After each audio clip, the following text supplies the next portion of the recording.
Media. Pecka. Bože, čo je fakt dobré. To som teda nečakala.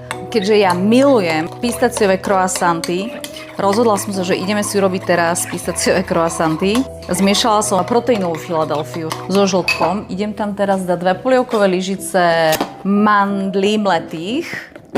3 polievkové lyžice. Takto inak vznikli moje recepty. Že ja vlastne ani neviem, že čo z toho bude, len sa modlím. A dáme tam jedno celé toto pistaciové krémové čudo z DM-ky. Je už aj osladený ten krém, takže preto nedávam už žiaden cukor. A myslím, že tam dám ešte aspoň 1 polievkovú lyžicu nejakého pudingu. Pudingy mám tu.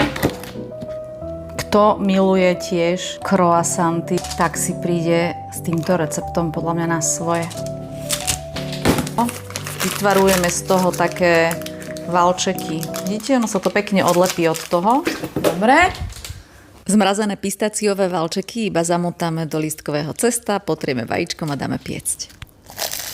Do tohto choďte. Je to výborné.